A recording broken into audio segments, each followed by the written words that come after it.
Okay, welcome to day 2 of AWS course.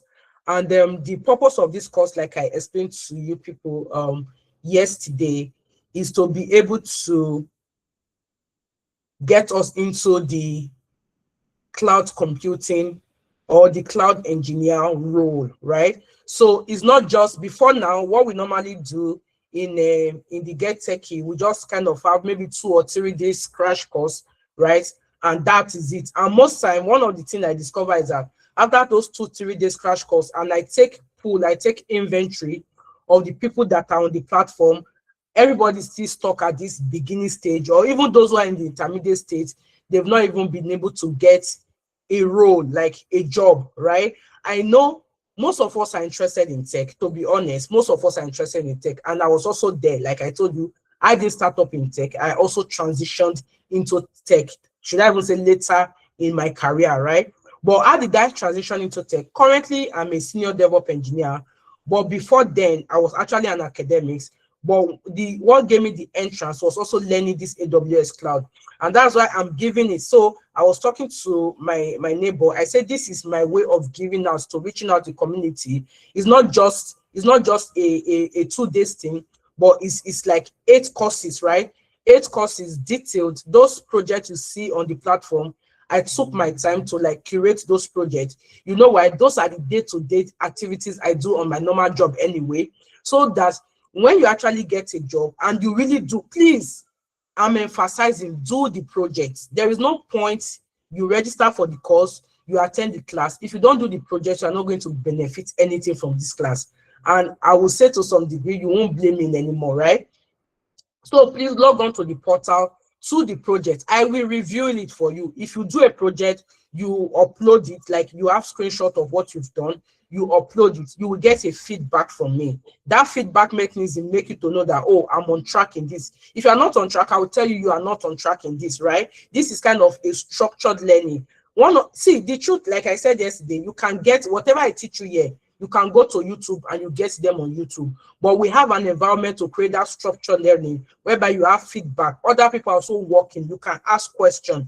They can reply to you. People are working together. That's what makes the learning fun, right? So please do your projects. It is very, very important for you to do those projects. We have 5 projects on the platform. After today's class, you'll actually be able to design what we call VPC. And that is your number 1 project. So you should be able to do that project in VPC.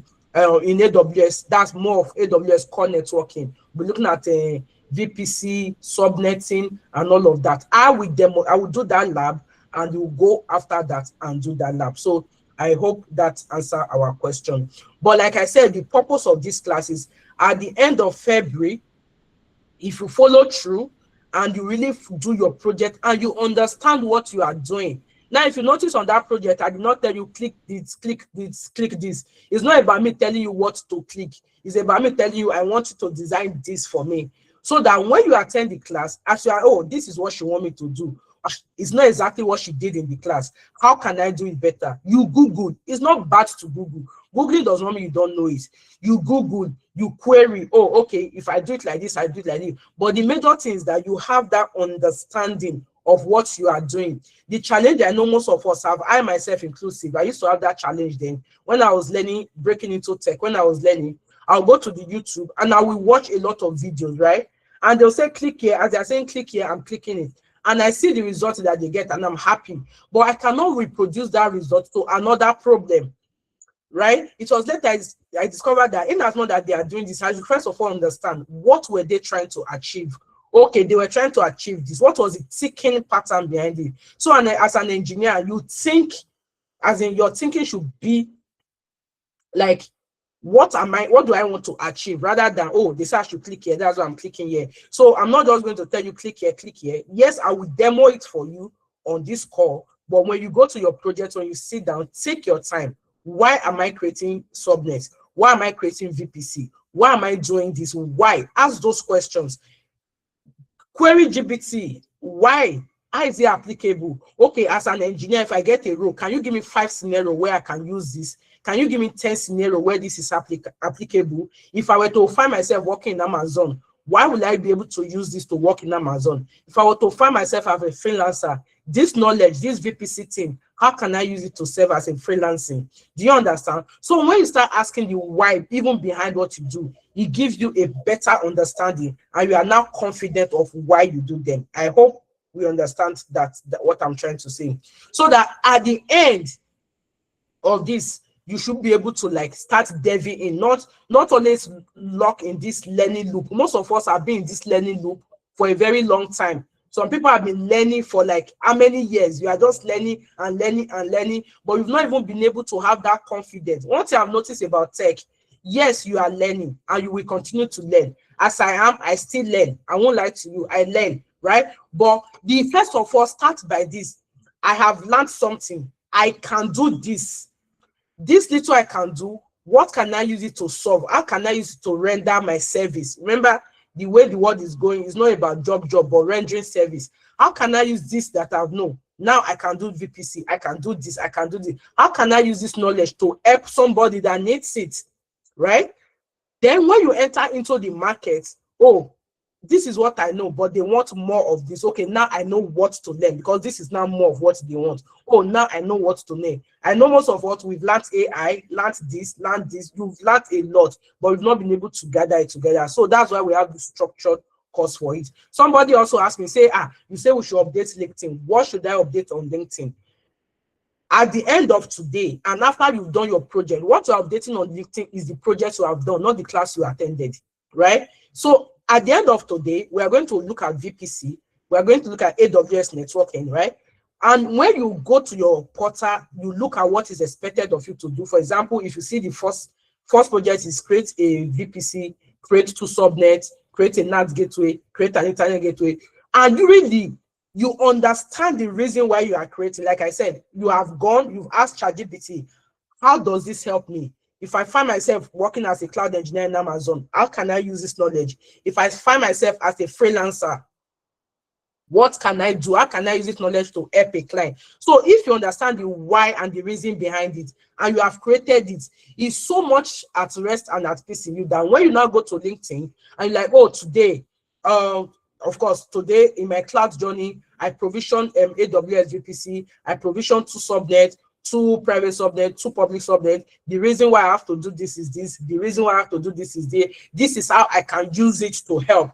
Are you seeing it now? So with that detailed structure, you did it not because of what I said, but what you've done. I hope that answered the question of the people that are asking, what should you now write on LinkedIn? You write on LinkedIn based on what you did, right? And you are going to do it if you do your project, right? And those screenshots, you can just put it, or you can even just take a small recording. I used to see it a lot all the time on LinkedIn, where someone will just do small short recording, can even be like 50 seconds of what they've done, the results, right?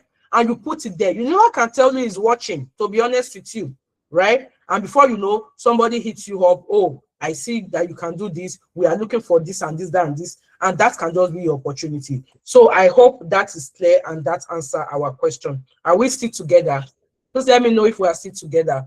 Okay, we have, like I said, it's an interactive class. So we have 5 minutes for any question before we actually start the course of today. Yes, this is the only course that you start asking questions even before the class starts. So let's go. We have 5 minutes. Let's go with your question for 5 minutes before we move on. Question, okay, Desmond, have his hand raised up. Desmond. Yeah, thank you, Techie. Yes, actually, I've been having a doubt because myself, okay, I'm already into the cloud and I'm intermediate, so I'm benefiting from here, but when we talk about the project, you said at the end of the day, after today, we must be able to see how we can do the first project good. So after we must have done this project, you will be the one to do the correction to see that, okay, we actually go well or not. Then you bring your own solution or maybe correction towards it. So how can we get this project later on in order to use in our GitHub? Okay, yeah. Thank you so much for that question. So it's 2-way, right?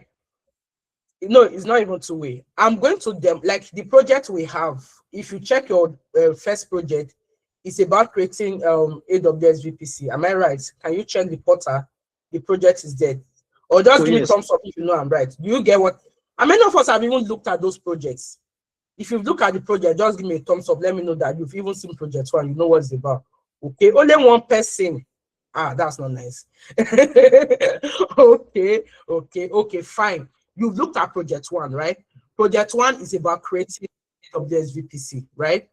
And that is what we want to do in this course today. So you see what I asked you to do. I'm going to demo it for you. I'm going to demo the minimal version for you. But what I want you to do is not just based on what I demo, because I've understood the issue of you watch demo, you repeat the demo. No, that's not the mindset we are promoting. The mindset we are promoting is understand why you are doing it. It's very key for you to have the understanding of why you are doing it. So if I demo how to create AWS VPC, and after today, or by today, you go, what is expected of you? Can someone just open the portal? If you check what is expected of you, let me just quickly open up the portal so that we are also in the same page, right? Yes, let me just quickly log in as a student. And please, if you are having some trouble logging in, just try refresh the page again, and you'll be able to log in. So I'm going to be sharing my screen, and I will show you what a student is expected to do, right? So let's let me share my screen.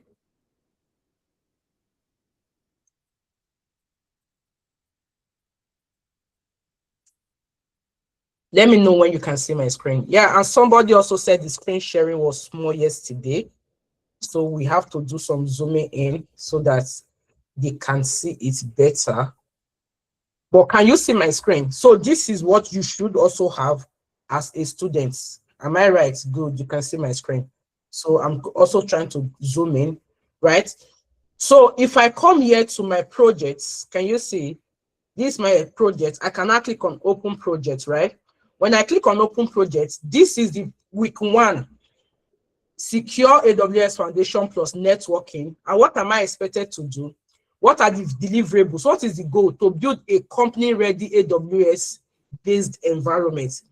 You cannot have any AWS environment if you don't have networking setup. It's the core, right? Now, what are your deliverables? VPC with 2 public subnets, 2 private subnets across 2 AZs, right? Those are the things I'll be demoing today. But instead of, you see these 2 public subnets, 2 private subnets, I can just do 1 public subnet, 1 private subnet.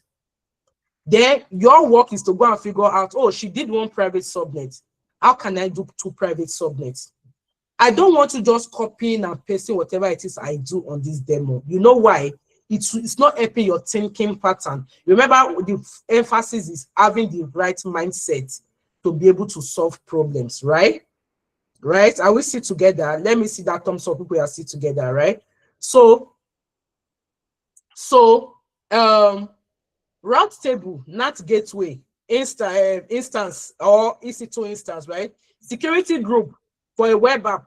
I will create a security group. I can only, maybe I will implement 1 role, but you have to implement security group for a web app, right? Then diagram. And as a cloud engineer or as a cloud architect, you cannot be a cloud engineer without knowing how to draw architectural diagram of what you want to do. Do you understand? I will be demoing that today. I will open draw.io and just put a sketch together. But I'm expecting you to give me the detailed sketch of that diagram. Do you get what I mean? I will show you how to use it, but you have to now go and do the architectural diagram of whatever it is you've done. Remember, we are not doing just normal training. We are doing training for job readiness, so that when you really go through it, you have that confidence that, yes, I am ready. I can do this because I did it, not because I copied what Victory did on demo, right? Then, like I said, you must now submit your screenshot of your VPC, your subnet, your diagram, your IAM role.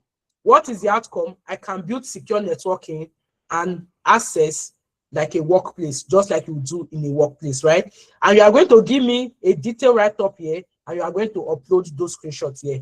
That is what is expected, right? Now you ask me, how do you now get it on GitHub? You can go further. You see these things, we are going to be doing it from AWS console. But you can go further. You can go further, create your GitHub account. Of course, most of you should have had a GitHub. I know some of you might not understand what a GitHub is. You can just ask on the group and someone just tell you, oh, this is how you open a GitHub account. Create a GitHub account. It's not all the time that you have a GitHub repository that the repository must contain code. Most time repository can just contain markup of your write-up, right? .md file that details the write-up of what you did and your architectural diagram.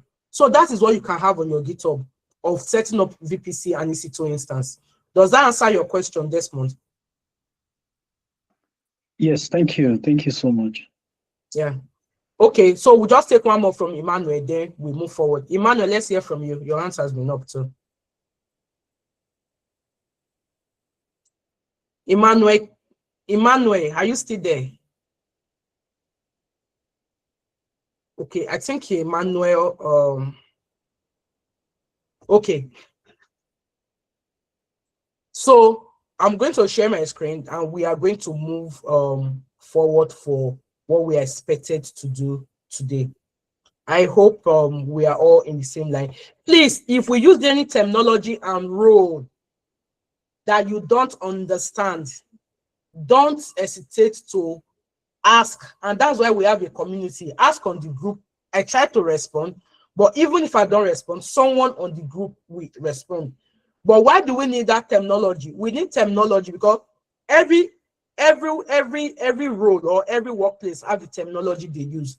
People will easily know if you know what you are saying or you don't, based on the terminology you are going to use anyway. Do you understand? So that's why we need to use the right terminology for you to have an understanding of what we are talking about, right? Okay, so I'll be sharing my screen. Let me see.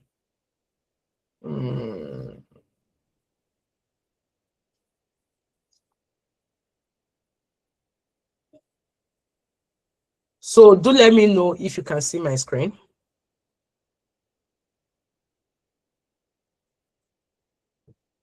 Okay, thank you. You can see my screen. So what's our focus on today? We are looking at networking basis and the AWS VPC. What does it mean? Understanding Amazon Virtual Private Cloud, right? Now, let me tell you one thing you should understand. We all use internet. I'm communicating to you over the internet, right? Some of you are not even very close to me. When I mean close to me, location-wise. Some of you are in Nigeria, some of you are in the UK, some of you are in Germany, in the US, wherever you're joining from, right? But what makes this communication possible? How come you can hear me, you can relate with me, you can talk back and all? It all has to do with networking, right? How informations are being carried. Also, before you even provision any server, because I know since yesterday we have been talking on provisioning servers, provisioning server. Before you can provision any architecture, yesterday we didn't really do architecture, but rather we're doing access management. If you remember yesterday, we did identity and access management, how to create users, how to create groups, how to put users in a group, and how to give permissions to either a group or to a user, right? Those were the things we did on yesterday. So we didn't really set up any architecture. But for you to be able to set up any architecture on the AWS cloud, you must get the networking right. So let me give you an instance of what I mean. Like I said, we have an app, which is our student portal that we are using for this class, right? It is a code. An app is actually a code somebody wrote. I can share my screen and actually show you the code base. I can show you the code base.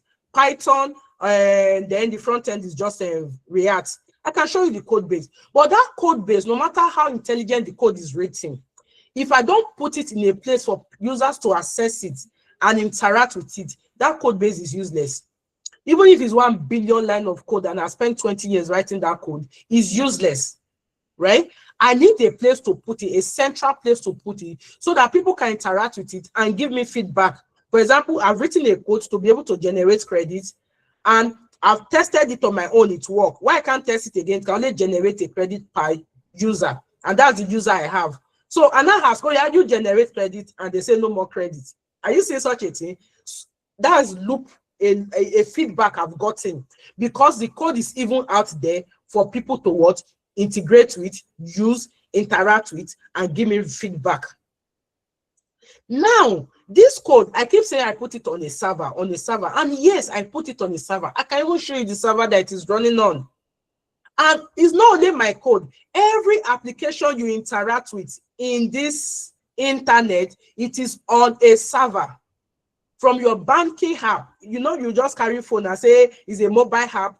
We don't want, okay, mobile app, web app. From your banking app, right, to your betting app for those that bet, to your dating app for those that do dating app, to your any app, even to your Amazon you use for shopping and all, they are all hosted on a server with a lot of connectivities in order to allow you to be able to enter that network and access the information, and to allow the information to go out of that network, to allow you to be able to upload things to that network, and to allow you to be able to delete things from that network. So it is a server, but it is in a network. Without the networking right, you can set up a server and nobody will be able to access your application, right?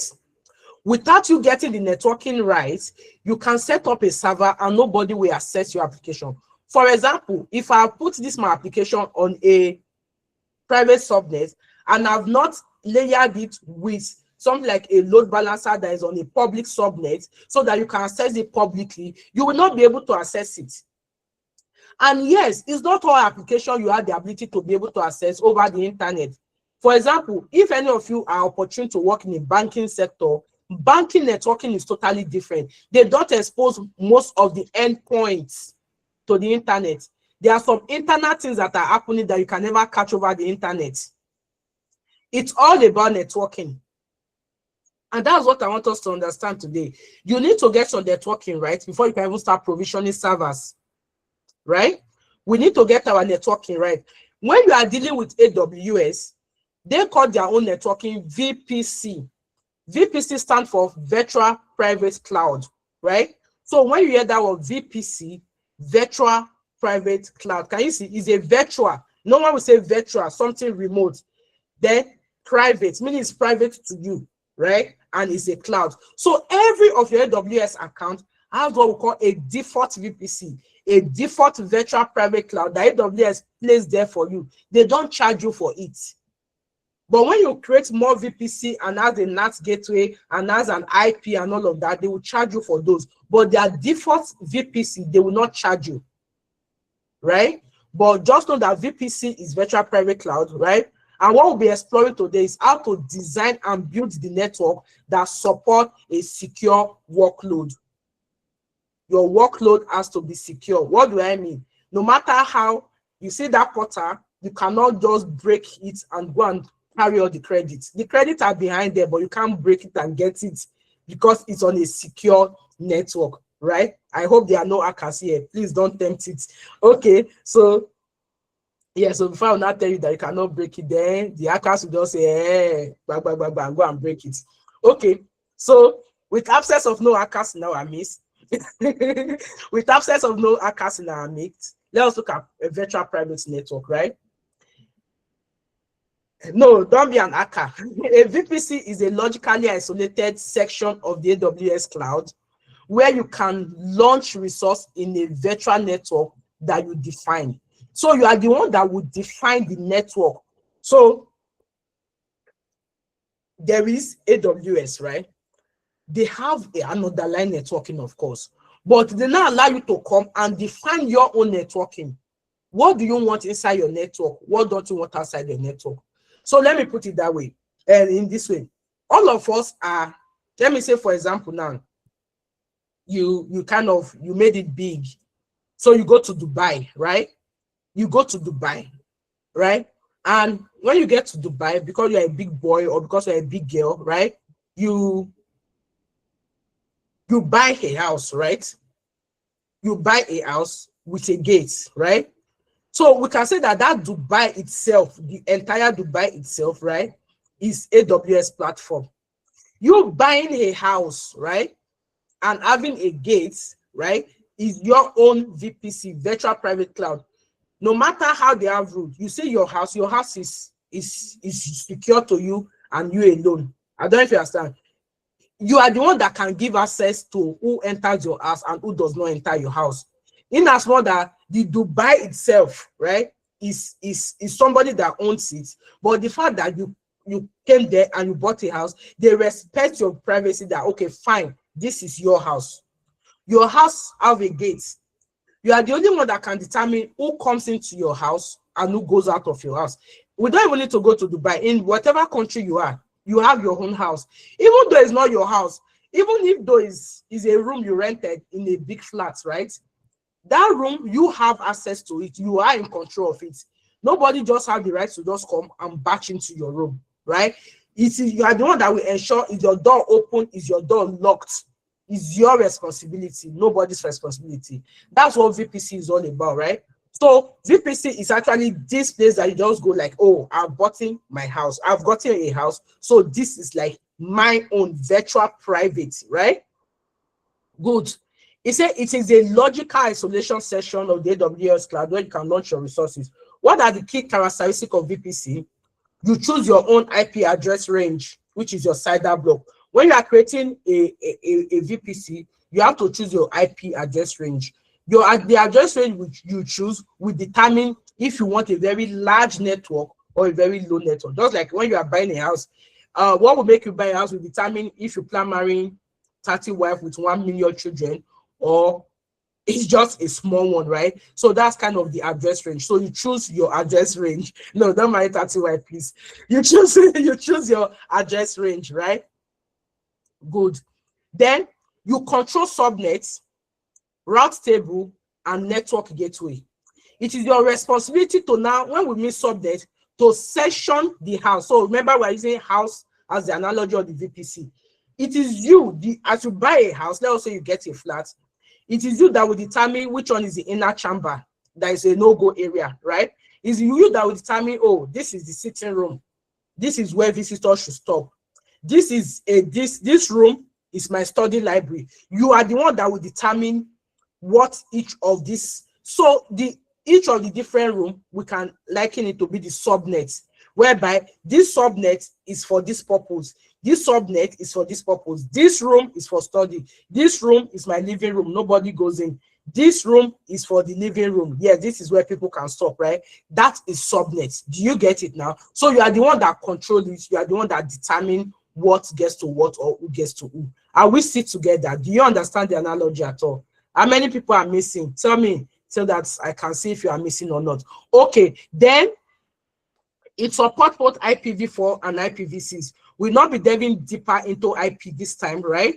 But it supports IPv4 and IPv6. Just take it like that. If you want to know more about networking and IP, that one is for the advanced DevOps class. We dive deeper into IP in that way. But this is just what you need to know for this stage. Okay, going forward, when we now talk of subnets, remember I liken subnets to you defining the rooms, right? This is a room, this is a room, right?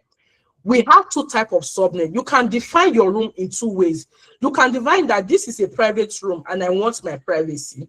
And you can define, oh, this is a public room. Anybody can come in. That is fine. And I think in almost every house, except for those students, you know, when you're a student, you have one room. It's both private and public subnets, right? But except for the fact that you have one room that is both private and public subnet, in the cloud, you can actually define your private subnet, meaning the place that is secure, that nobody can get into, and the public subnet, fine, the place that people can get into and interact and get something out of, right? And we sit together. So you actually define, for example, in a house, using the house analogy, in a house, you are the one that will determine if the living room is where visitors stop. And of course, I know you can't just have a visitor for the first time and they just enter your living room and they just go and enter your bedroom and they'll just be entering and be going to your wardrobe. Even you'll be irritated, you'll stop them, right? Because they are kind of strangers. There's a limit to where they can enter in your room. Also, the public subnet allow public, when I mean public, the internet, 0.0.0.0/0. That's the address for the entire internet, because every of your IP address fall into that category. That is where the public people come to. They only stop your private subnet, right? And that's where they interact with you. They do whatever they are doing with you, right? So the private subnet has a route to the internet gateway, 0.0.0.0.0, right? And it's public facing. So if you want people to interact with your application, it's public facing, saying that there's a load balancer, right? Your load balancer, most time, if it's a public facing application you are dealing with, it has to be on the public subnet, right? So it's public facing. And in terms of security, you have to tighten security with minimal open ports. Depend on the port you open. Most time, if your application is running on a particular port, you only allow that port. You don't open more than the necessary ports to the internet, right? So that is just about the public subnet. Why the private subnet? It uses a NAT gateway for outbound traffic. Let me explain to you. So in as much that you have this private room, right, there is still a door for you to go outside and get things, right? If you put an application in a private subnet, right, that application, that server you have put on a private subnet, the fact that it does not have, internet don't have access to it. It should have access to internet. For example, when you have a server, for example, you set up an EC2 instance, you set up a server. Don't worry, I will get to understand what an EC2 instance. So just bear with me for now, the terminology, right? When you set up a server, say an EC2 instance on AWS, it's like you setting up, you buying a new computer. It's like a computer, to be honest with you. It's either an Ubuntu computer, a Windows computer, depending on the type of server you set up, right? When you set up that server, you still want that server to be able to access the internet to download updates. In that moment that the internet cannot access the server, you want the server to be able to access the internet. In such case, in the right terminology we use, we call it ingress and egress. Ingress is who is coming in to access things from the server. When you put a server on a private subnet, that's ingress, people coming in, is actually internet. So people cannot come in from the internet and access things from it. But there is the egress part of it, right? The egress part of it is, can you even go out and get something? So when you want to update that server, you need to download some updates, you need to download patches. Those updates are on the internet. So it has that ability to be able to go. And the way it goes throughout, the gates at which it passes is what we call the NAT gateway. That's how it can go to the internet and download whatever and bring back. Don't worry about this. We will set it up. In our next class, we will actually be setting up servers, and you'll actually be able to understand what I mean by this egress and ingress, right?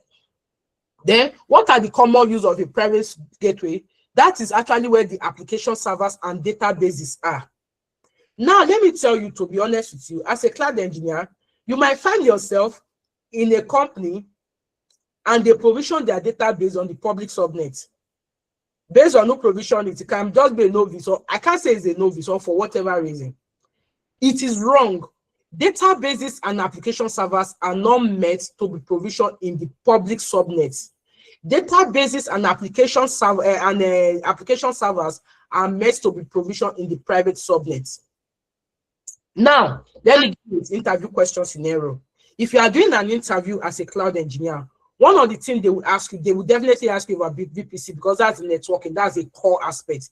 They will ask you, okay, and you are talking, you say, okay, I make sure that they will ask you what, I mean, when you are provisioning, how would you consider about subnet? So I think one of the questions that not one, questions that have been asked over and over when I'm being interviewed is, can you walk us through why we should have public and private subnets?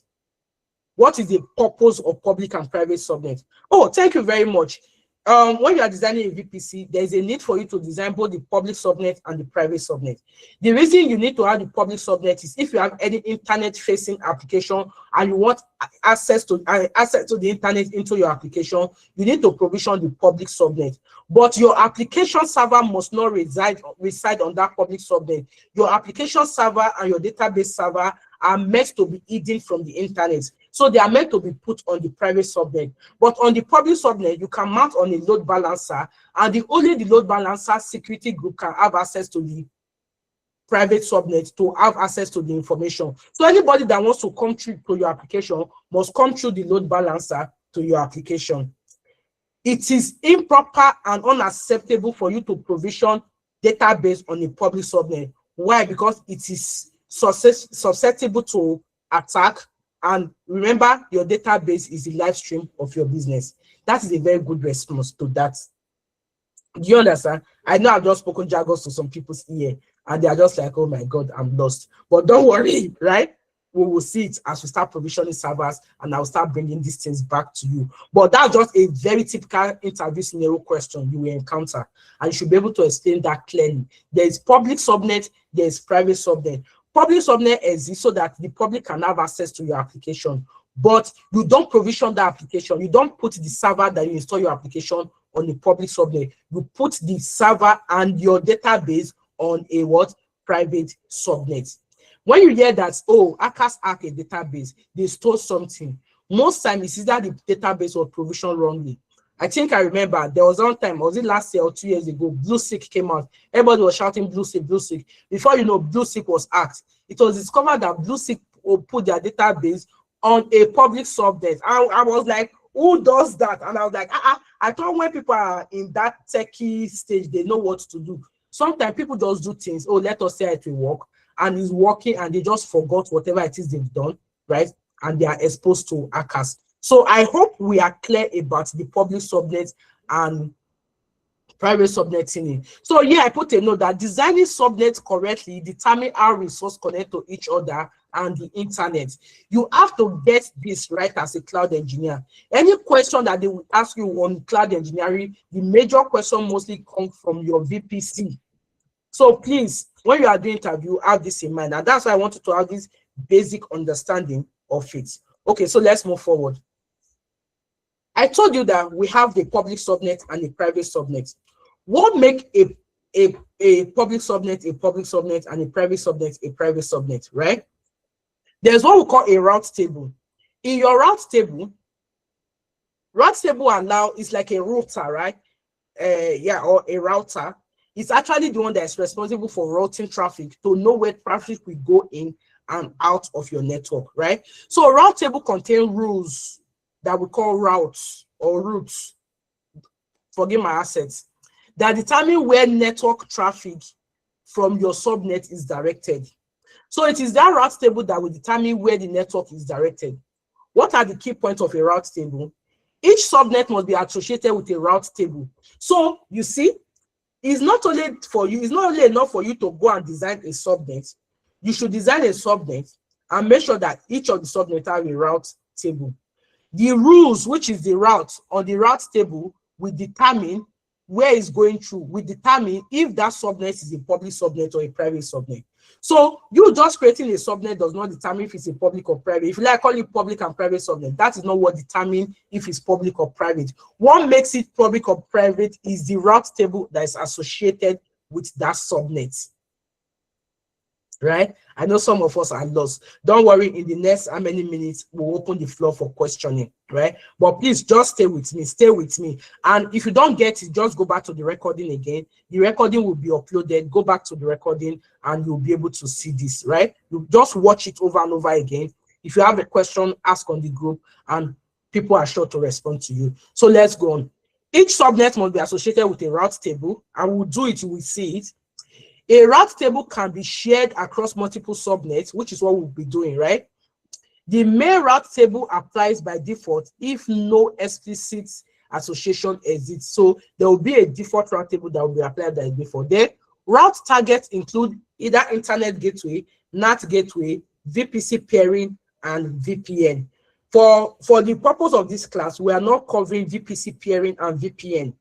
But I can just quickly throw more light on it. VPC pairing is when you have two different VPC, two different networks, and you want this network A to talk to this network B, and you pair them together, they can talk to each other. That's what we call VPC pairing.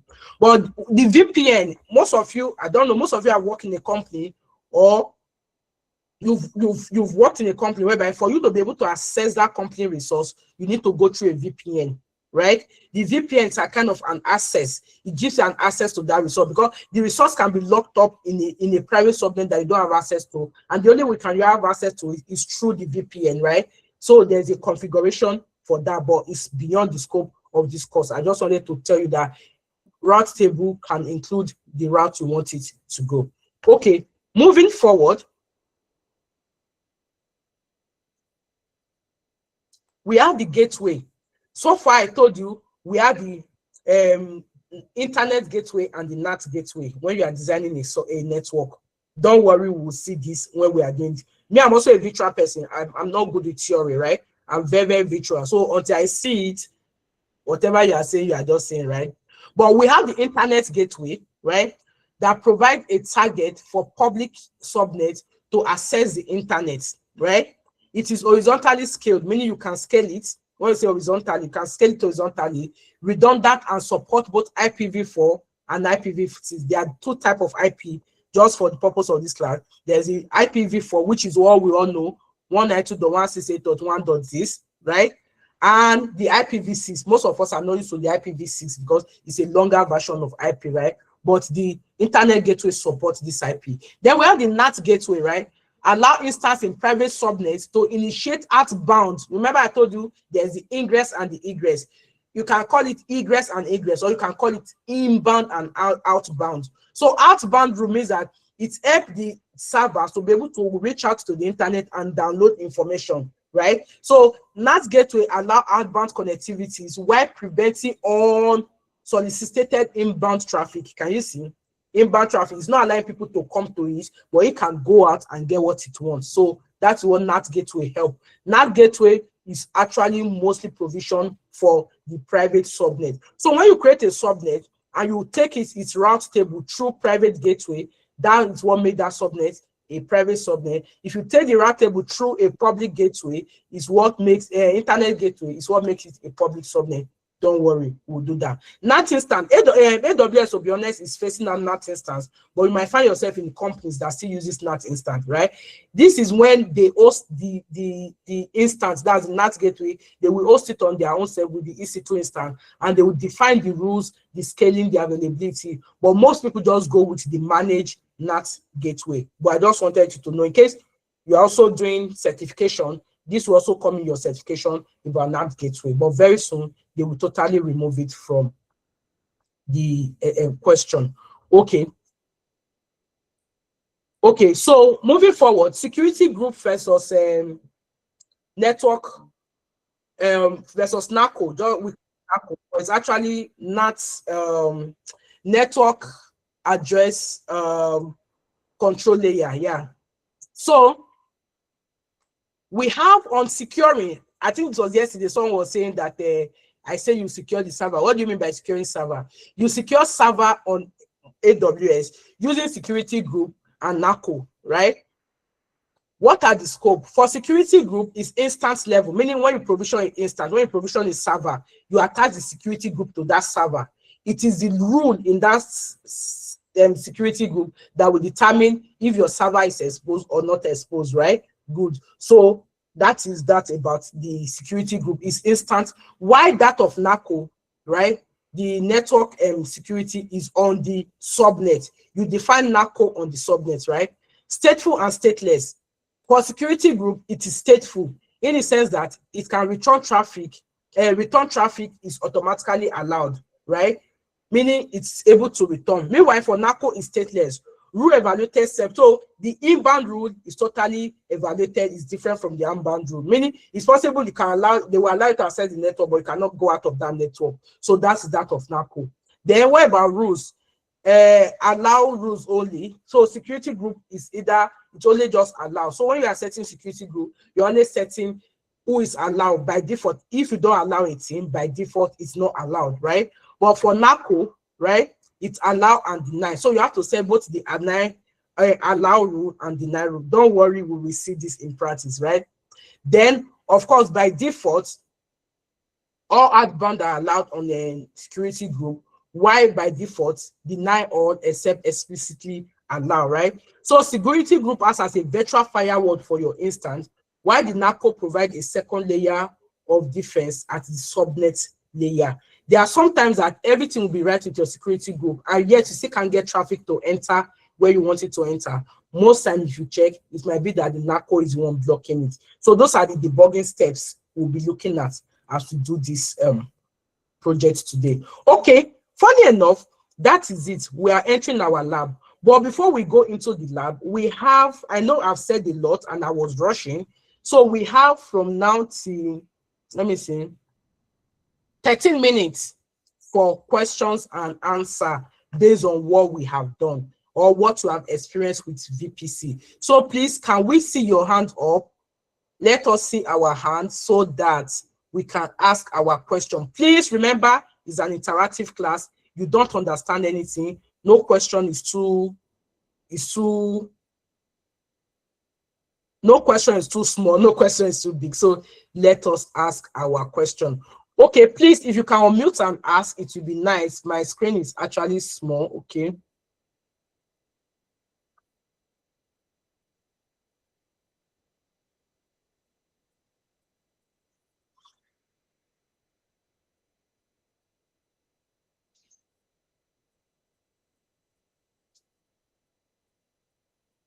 Okay, I'm trying to actually access the chat table now. Any question? We don't have a question. Are you serious? You want to tell me you understood everything I just said? You want to tell me you understand everything I just said?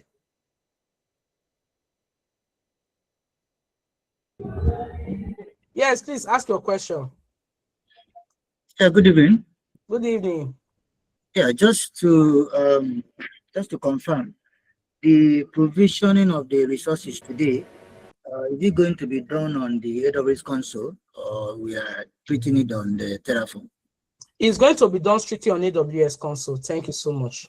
Okay, yeah, somebody asked a question. What is the full meaning of NAT? Oh, sorry about that. I just kept saying NAT gateway. It's actually network address translation. It's able to translate the network address. So network address translation, that's the full meaning of NAT. Does that answer your question? So yes, Elijah, we are not, no, if you start Terraform now, people will run away from the class now. No, we are not doing Terraform now, right? We are doing Terraform, I think, the week 4, right? So let us, we are actually going to provision. And another thing about Terraform that you should understand, if you don't know how to provision resource on the AWS console, you can't really use Terraform to do anything, to be honest with you. I know most of you are so quick to like, hey, they say you can use a code to set up things, and you go and start writing Terraform. If you, first of all, you need to understand where does it even reside on the console. Because most time when you provision, you have to go to console and confirm that it's there, right? So you need to even know how to set it up on the console before you start thinking of how to use code to set up such a resource. So everything we are going to be doing today is strictly on the AWS console. I hope that answers your question, Elijah. Any other question, please? Any other question? Yeah. Yeah. Good day. Okay. Okay. Let me continue. Yes, please. I don't know what is NACLs. You said NACLs or something. Yeah, What's NACL. that? Okay. Yeah, I say okay. So NACL is actually network address control layer, right?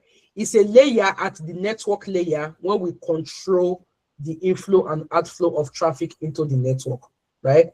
It's actually NA, right? CL, network address control layer, right? So I know most of all this terminology.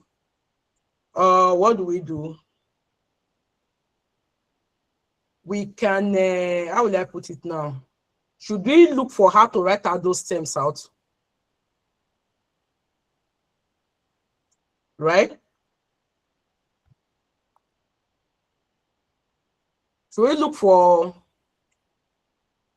We can Google. No, I'm just so that, see, you know why we can't remove this terminology? You know why? I used to have someone then that was also, right? And the person gets interviewed, but when he's explaining the things, he understands the thing. But when he's explaining the things, right, he doesn't use the right terminology, and those things kept affecting his interview.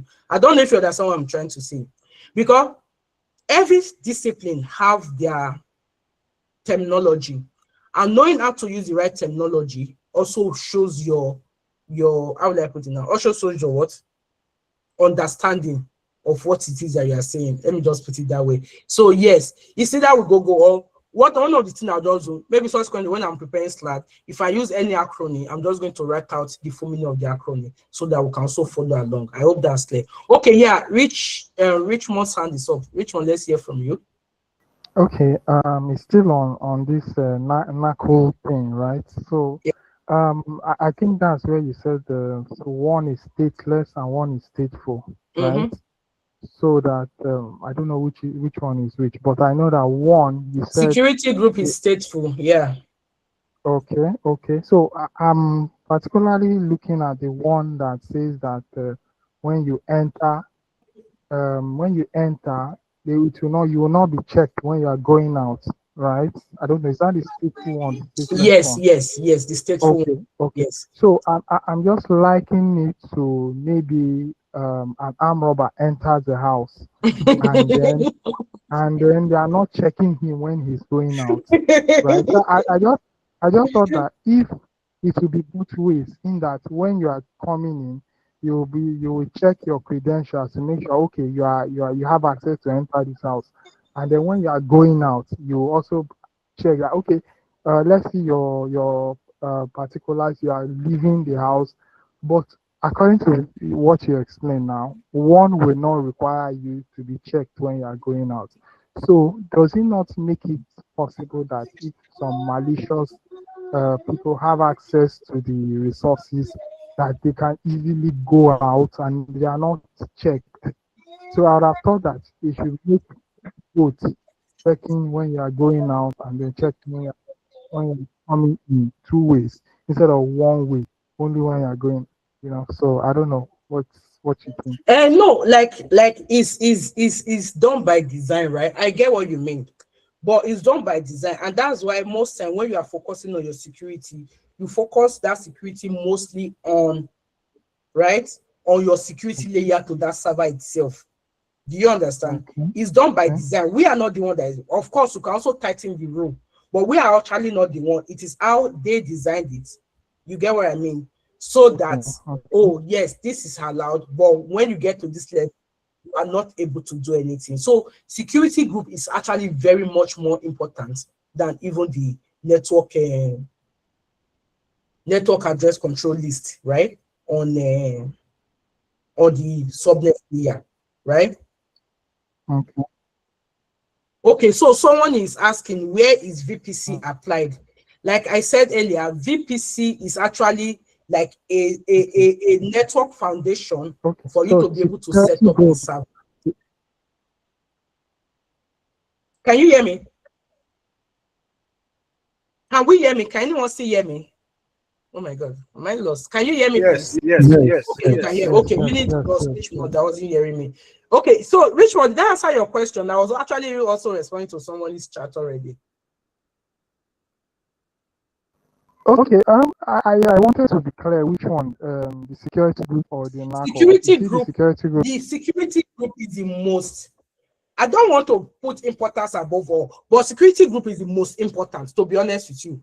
Most time you might not even go touching NACL. You might just work with the default setting that you got, right? But security group is the most important, and that is what you attach to each instance layer. Is the security group you attach to your database? Is the security group you attach to your server? Is the security group that actually secure? It's like a padlock to that server.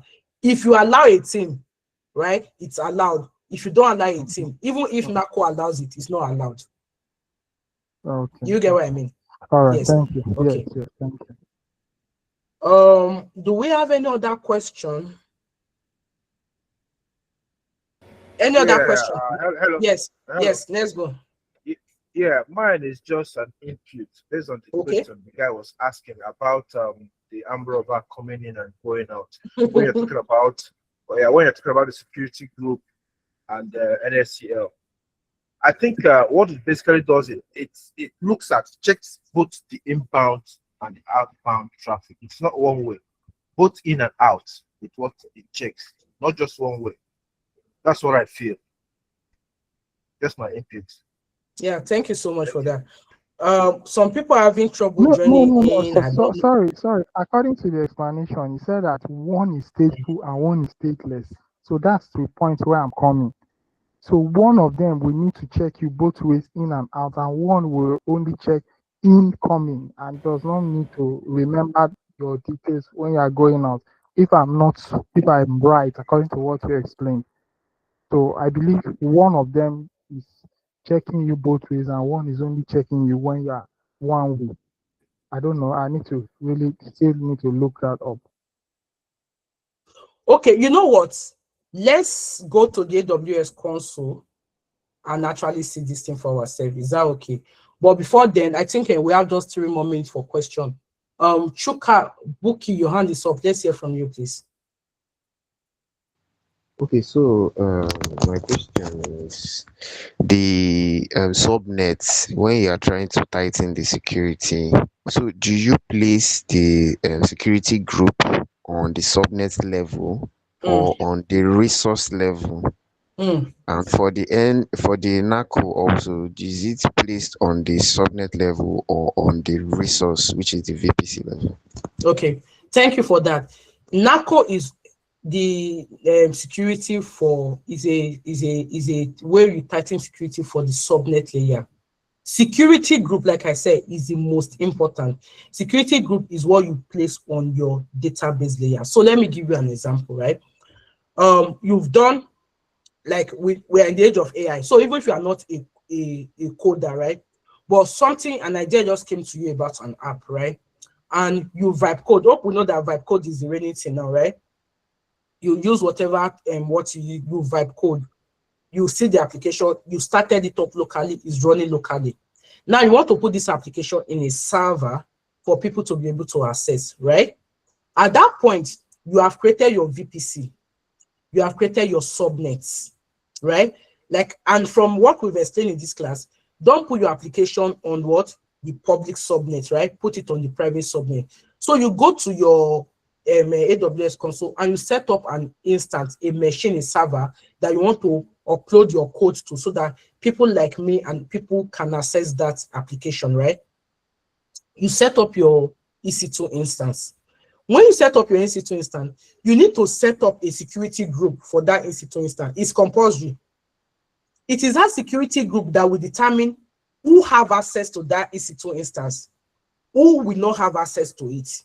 Do you understand? What port did they even have access to? Not just that they have access to it. What ports did they have access to? So for when I mean ports, we'll say explain ports, right? We have scope for port. For example, when you set up that application, you open port 3000 for that application. If you allow port 3000 from the internet on that particular application, there's only 3000. It's possible that you are running your database on port.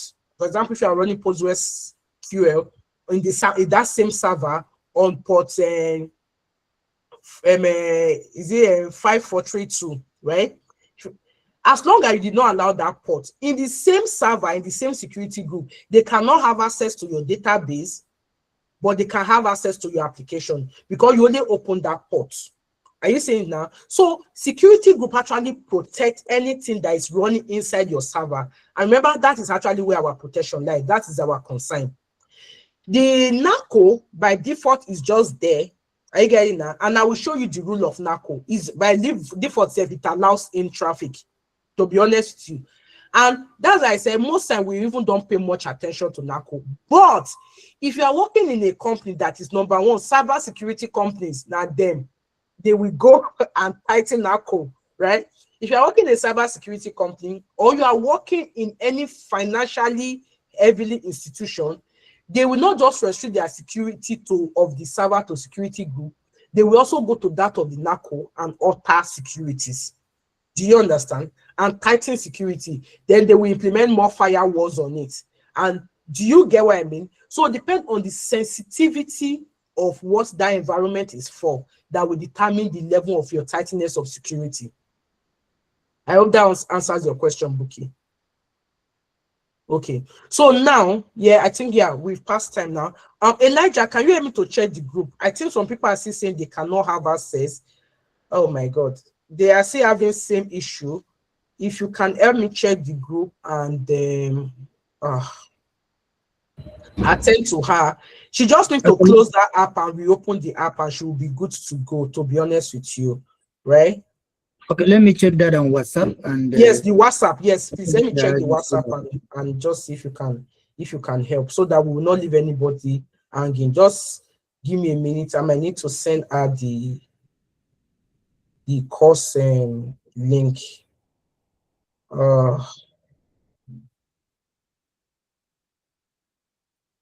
Please just give me a minute because she has that same issue yesterday and now she's having it again.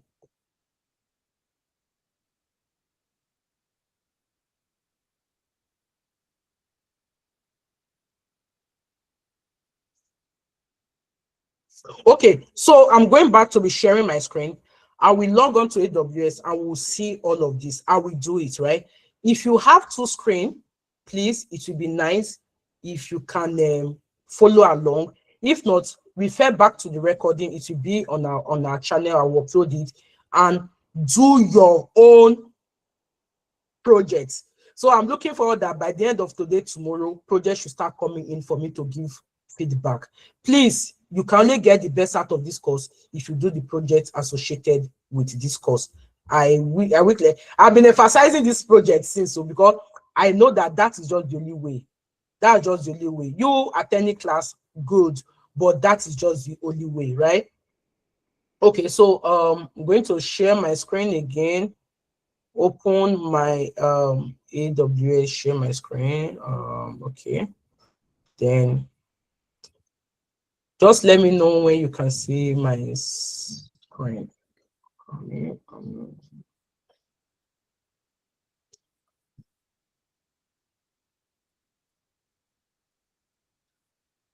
Please let me know when you can see my screen so that we can move forward.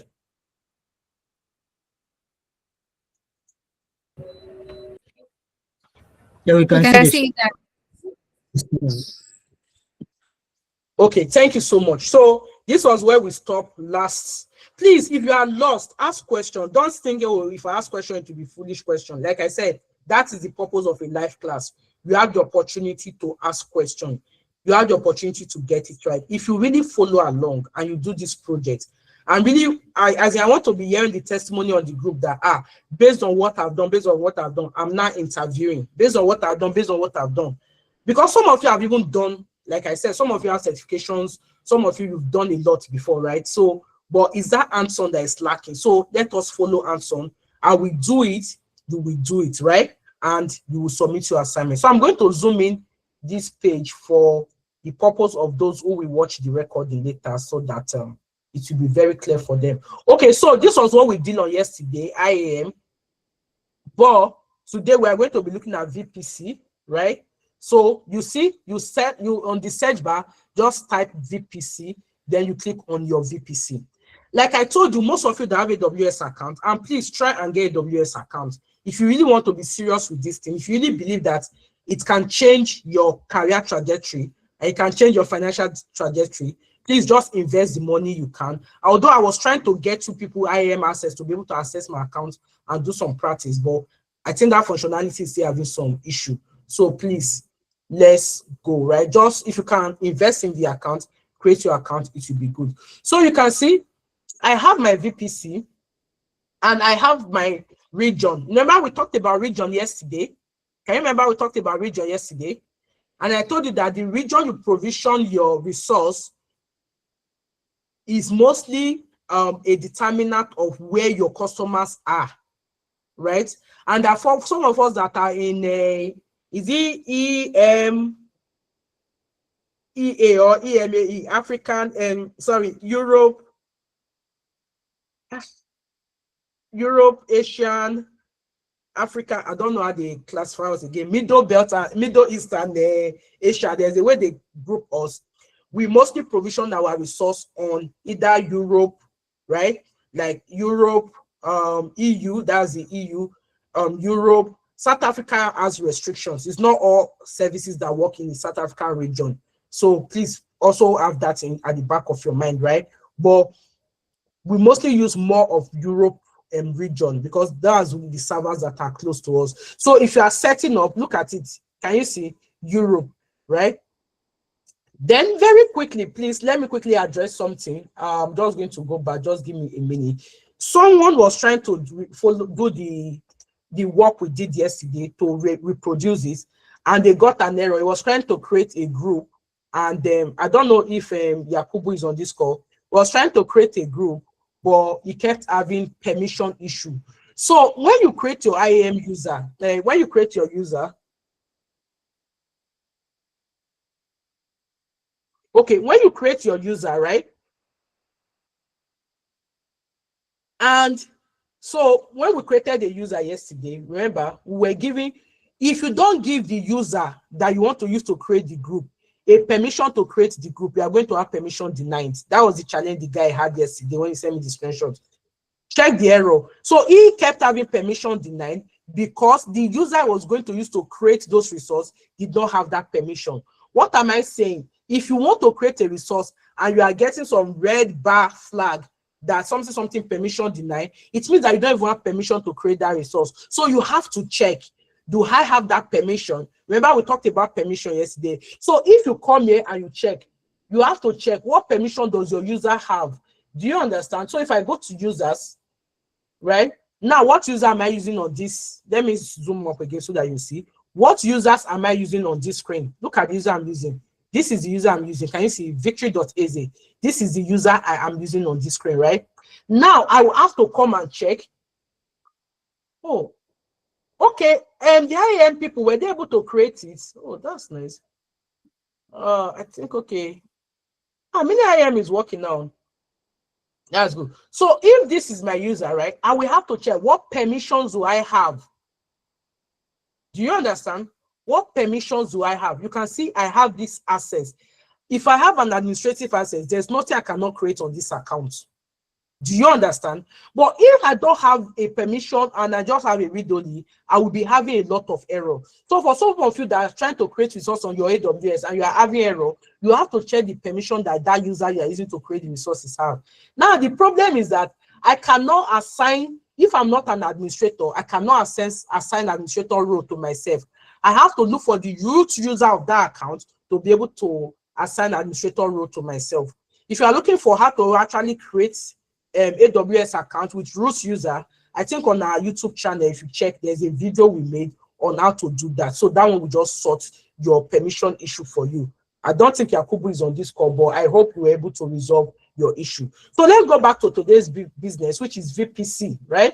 Virtual Private Cloud is the building block of anything. You cannot provision anything without VPC. Everything you provision is going to run on a VPC.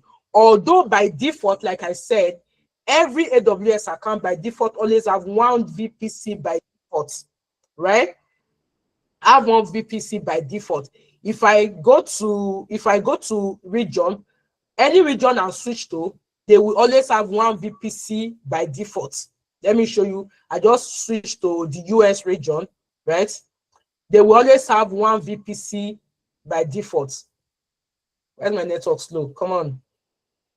You see, every region I go to, except you delete the VPC, but it always have one VPC. Okay, I think I deleted this VPC because somebody came and created the resource on this, so I deleted this particular VPC, right? But every region you use always have one VPC by default. So when you log into your own AWS account, you only see that it has one VPC per region. Okay, let me see. Are we still together, please? Yes.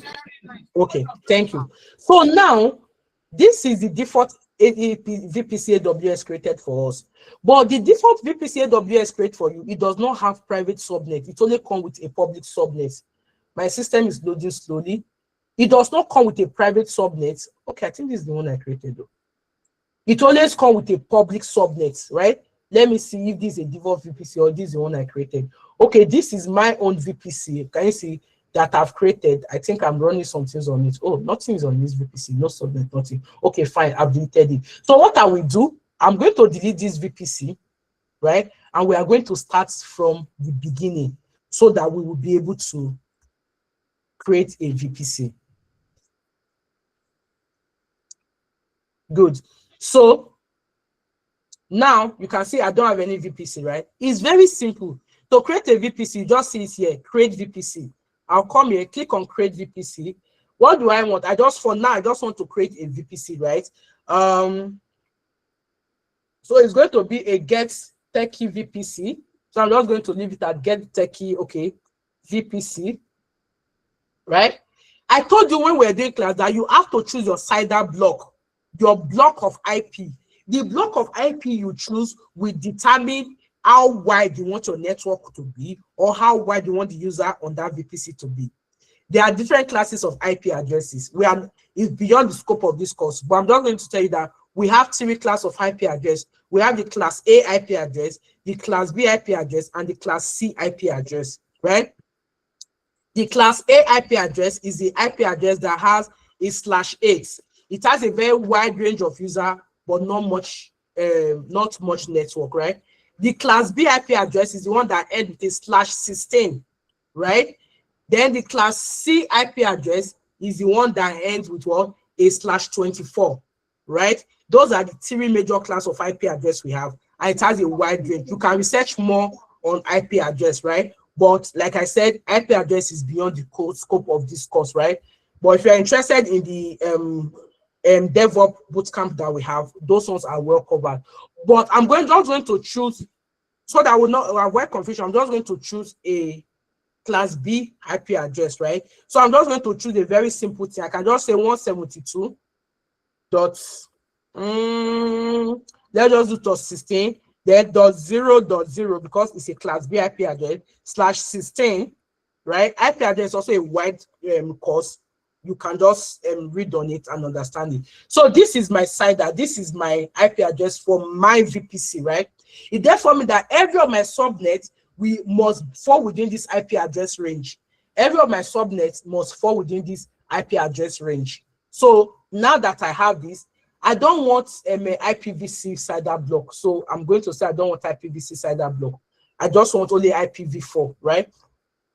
Then, do I want encryption and all? I'm going to leave it in none, the default, right?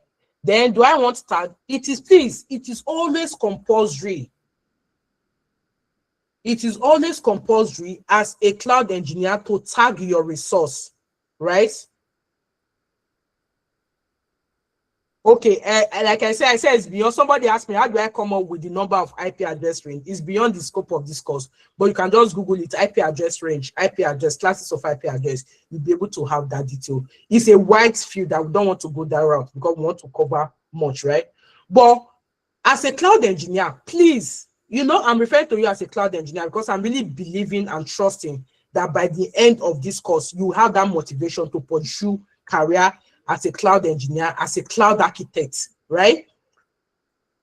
Is key. And just go to LinkedIn, Google AWS cloud engineer, AWS solution architect, cloud architect. A lot of roles are available, right? Apply. Always tag your resource so that you will know when you are later seeing the resource. From the tagging, you will know what belongs to what. So we are going to tag this and call this name, and the name is going to be Get Techie VPC, right? Then I'm going to click on Create VPC. Okay, now it's not that hard. I have just created my VPC. How many of you just follow? If you follow, let me see your thumbs up. Let me know you are really following that. Is it hard? Is it hard? Please just say no, it's not hard.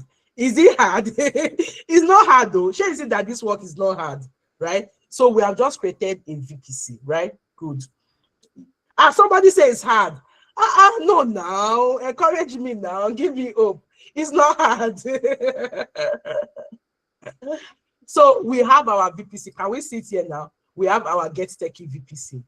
Now that we have our VPC, the next thing we want to do, we want to create what? A subnet. Remember I told you VPC is like your house, right? Subnet, you now want to create the rooms, right? Now we want to create, and just for the purpose of this course, I'm just going to be creating one public subnet and one private subnet. But remember, in your assignments or your project, you have to create two, I think one public subnet or two private subnet in availability zone. Now we explain to you what availability zone is very soon. Our VPC, I have created it, right? You can look at it. You can click on our VPC and you see our VPC, right? Our virtual private cloud, but nothing is on it. Look at this map. This resource map just shows that we only have VPC, but it's not connecting to anything. So the next thing, I will come here. Can you see subnet? I will click on subnet and we're going to be creating our subnet, right? Right now, there's no subnet. I'm going to click on create subnet. And for me to create a subnet must be inside a VPC. You cannot create a room without a house, right? So we are going to be creating the room inside our house. So we have to select the house that want to create the room, right? So I want to select the VPC that I'll be creating the subnet in. Are we see together? Please, I don't want anybody to be lost here. So I'm going to take my Get Techie Challenge VPC, right? It's already on this side, right? Now, what is the name of my VPC? I'm going to say Get Techie, right? Private subnet. Now, the fact that I call it private subnet does not automatically make it private. What makes it private is the route table. And where the route table is going to will determine if it's private or public, right? But for now, I'm going to call it this name. Now, remember in your project, remember that student project is telling you that you should create it in how many availability zone. So you see this my region, I'm in London. Remember I told you that region is a region that it just shows that, oh, we are putting our server in this region. Availability zone are isolated places in that region. So they can have, this is server A in one availability zone, server B in another availability zone, server C in another availability zone. So that if, for example, Boko Haram goes, no, not Boko Haram, ISIS go and bomb site A, right? There's this site B and site C, and those and those sites are not, people don't even know them, to be honest with you. You know that, yes, they have a region there, but you don't even know the site those regions are, to be honest. They are actually very secretive. But if by some reason a site goes down, right, there is, in that same region, there are other two sites, right? You remember I explained to you. Now, this is where you now select. We call it AZ. Yesterday we were talking about availability zone, AZ. Now, I'm provisioning subnet. Now, say, okay, fine. You are provisioning subnet. Which availability zone do you want this your subnet to be? It therefore means that the availability zone I want my subnet to be, right, will determine when I set up my infrastructure, the availability zone that infrastructure will fall into. Hold on, let me give you an instance. When we're talking about availability zone yesterday, I say, for example, they have London region, right? Europe, London, right? I say, okay, let's say in London, we know that there's a region in London, right? Meaning AWS have their servers in London. Servers. Now, availability zones are, they have some server in a state. So let's say they have some server in Manchester, right? So Manchester can be AZ1A, like AZA, like availability zone A. Liverpool can be availability zone B, while London can be availability zone C. Do you understand? So if I'm setting up a subnet and I say I want this subnet to be in availability zone A, it means that anytime I set up EC2 instance and I put that EC2 instance in that subnet, I say, oh, I want this EC2 instance to be in this subnet in availability zone A, automatically the underlying computer that is powering my virtual computer is in Manchester. Do we understand? Kind of. I want the truth. Do we understand? Yes. Okay. Oh. This is an interview question, so you better understand. I'm not teaching you exam questions, I'm teaching you interview questions, right? So now I have a subnet. No, ma. Please, I don't understand. I missed that. Thank you. Now So I listen. have to toggle full screen. So can you please take it back? Okay, but you understood that we created the VPC, right? Yes. I understand. Good. We created the VPC. We have created the VPC. Now we are creating a subnet, right? Subnet. Yes. We've entered the name of our subnet here, right? Yes. Availability zone. I'm not saying that when you are creating a subnet, you have to either set an availability zone, or by default, they will just put it in a random availability zone for you. If you see, when you say no preference, and we just create it, it can be in availability zone A, B, and C. Now, I was trying to explain availability zone yesterday. I mean, if you know you were in class yesterday, I said that AWS, when we say AWS region, like we know AWS have region in London, which is this thing. You see this thing you are seeing here? This is the region. Yes. I can click down, you will see the different regions, right? We said when we say AWS have region in London, meaning in the whole London area, right? They have a region, right? And in this region, meaning they have servers in a region, but they didn't put the server in just one place. They now say, okay, we want to put the server in different places. So they now choose places like, okay, let us put our server in Manchester. I'm just saying, I'm not saying there's any availability zone in Manchester, but let's say they take one and put in Manchester, and they say, okay, this is our availability zone A. They take another server and put in Liverpool, and then this is our availability zone B. They take another server and put in London and say this is our availability zone C. And I say the reason why is that in as much that AWS say yes, we have servers in London, they don't want a solution by either ISIS or Boko Haram now discover one of their server, as in where their server is, and when they bomb that server, or for some reason there's a power outage in that area, or whatever reason that entire server is down, you cannot say that AWS is down in the whole of London. No. Rather, it's possible that AWS is down in Manchester. But even if availability zone A is down, B and C will still be up and running, because you don't even know where all their regions are. You can't map it, you don't map it. I don't know if you understand what I mean. So Yes, I do. when you now want to provision Just your like a subnet, failover, right? yes, just like a failover. When you now want to provision your subnet, you see this subnet we want to start now. You see this get techie private subnet. We have to select which availability zone do we want it to be. Can you see? Is it EU West 2A? That's availability zone A, right? Or availability zone B, or availability what? Zone C.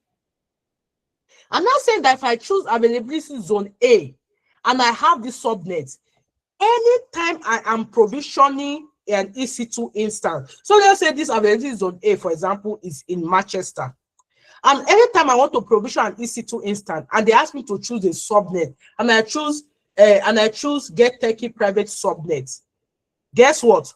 My EC2 that I'm provisioning by default is going to be in Manchester. Do you still understand it? Okay, so thank you. Let's move on.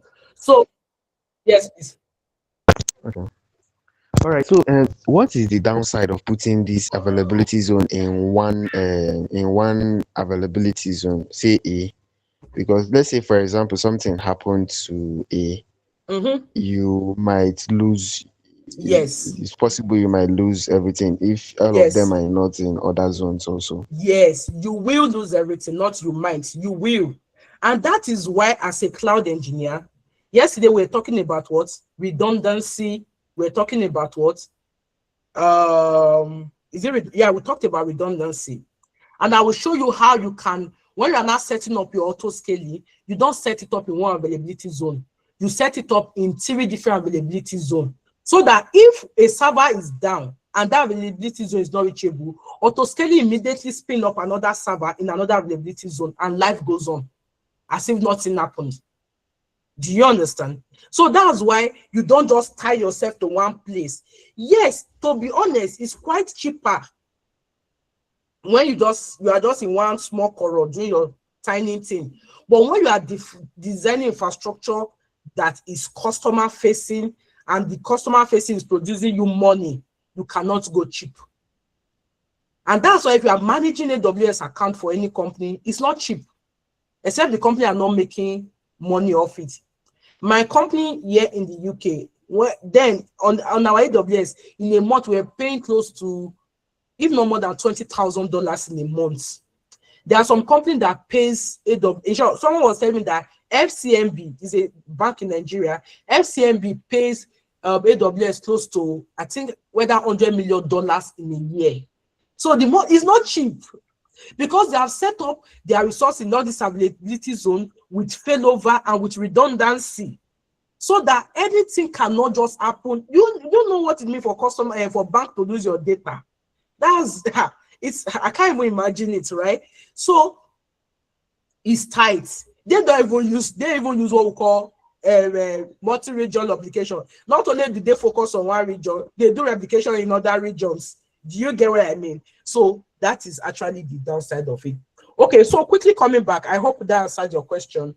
Quickly coming back, we're now going to choose the CIDR block for this, right?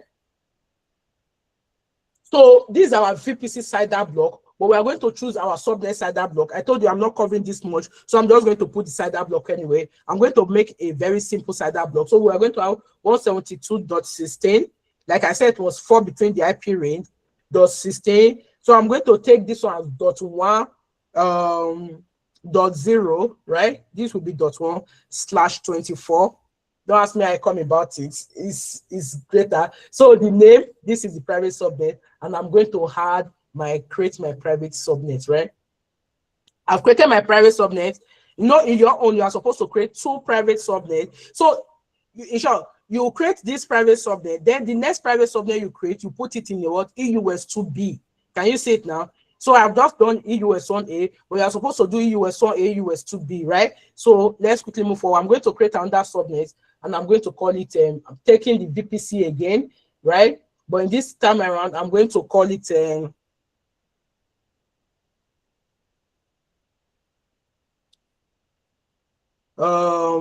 get techie,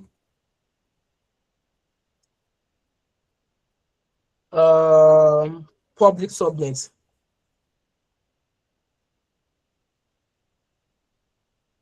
Right? I can now put my public subnet in another availability zone. Then, of course, I'm going to have 172.16.2.0/24. Okay, then I'm going to create it. So now, if I come back to my VPC, right, and I check my VPC mapping, so if I come back to my VPC, I click on my VPC and I check my resource mapping. Now you can see I have my VPC and I have what? My private subnet and my public subnet, right? But what makes a private subnet, what makes a public subnet, I told you is the route table. And by default, they are all now pointing to this route table.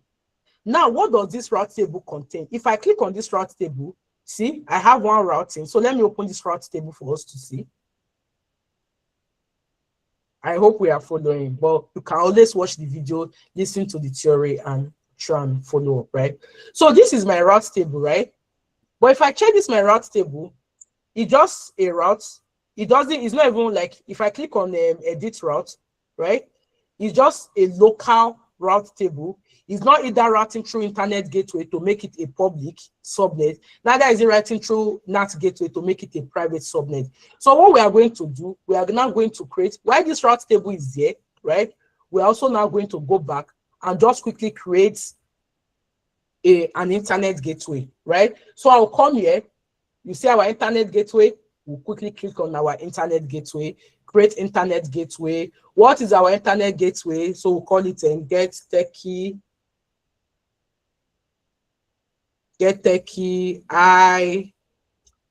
GW, that's internet gateway, right?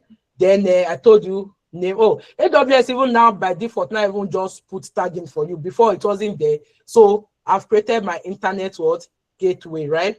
Now that I've created my internet gateway, I'm now going to edit that route table and I'm going to tell that route table that for the route, so I'll go back to my route table, right? Click on this route table, and now edit this route table, right? I will now add a route, right? I'll come and say add a route. What is the route? I'll say okay, it should be internet. And what is the target? It should go through what? Internet gateway. Can you see? And it will show me my internet gateway. What internet gateway do I have? My internet gateway is not ready. So let's go back for you to see that. See, it can't find internet gateway because my internet gateway is not ready, right? If I come back here, let's go back to our internet gateway. I'm trying to be fast because we are working with time so that we can have time for question. So if I come back to internet gateway, you will see my internet gateway. Okay. For now, it's been detached, right?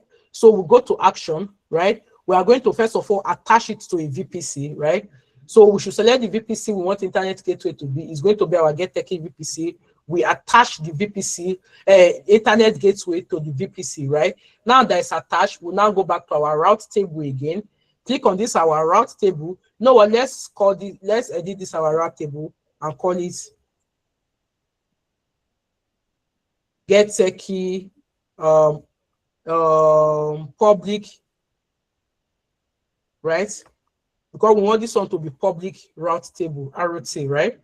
Then I'm going to save this so that we can always have the name. Now, if we click on this route table again and come to edit route, right? And I'm going to come here and say add rule again. What destination to the internet, right? Through what? Through internet gateway. And now I should be able to see my internet. Can we see it now? So I click on this, my internet gateway. Now I can click on what? Save. So it therefore means now that if I come back to my VPC and I click on this VPC and I check my VPC map now, can you see the map is coming? So I have a VPC that is having two subnets. And now you can see my two subnets. That's what I call it private and public. Both of them are public. How do I know they are public? Through this route table. How do I know they are public? Through this route table? Because it's connected to internet gateway. And anything that is connected to internet gateway means that what? It is a public subnet. So in as what I call it private and subnet, the both of them for now are actually public subnet. So the next thing I need to do is to make sure that I create another what I can make a public subnet is to have another route table. So I will detach it away from this route table. I will associate it with the new route table. And that route table is not going to be pointed to internet gateway, but it's going to be pointed to a NAT gateway.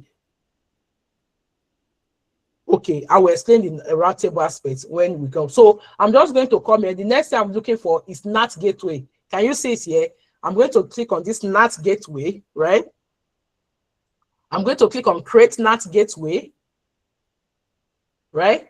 Then I will come here. It's going to be GetTechie NAT gateway. NGW, right? For NAT gateway, right? Good. Then what VPC? I'm going to choose my VPC, right? Then the connectivity, you should be able to go out, right? Then I need to create an EIP, right? There's no automatic. Okay, issue. Let me see. AWS automatically manage EIP and availability zone coverage. Okay. Hopefully, you should create the EIP. So I'll click on create NAT table. This takes time to create, to be honest. So you can see it's pending state. So we'll just wait for it to create, right? So we have our NAT table being created now. So come back here again, NAT gateway, so that we'll just see. So we see our NAT gateway is creating, it's in a pending, it's attached to a VPC, but it's pending because you see this thing is going to be creating another resource, which is elastic IP. By default, we didn't have any elastic IP, but it's going to start creating elastic IP so that I can attach to that NAT gateway. Oh, no IP yet. Let's see. Okay. So let's wait for the NAT gateway. Where's our NAT gateway again? NAT gateway. Okay, it's still pending.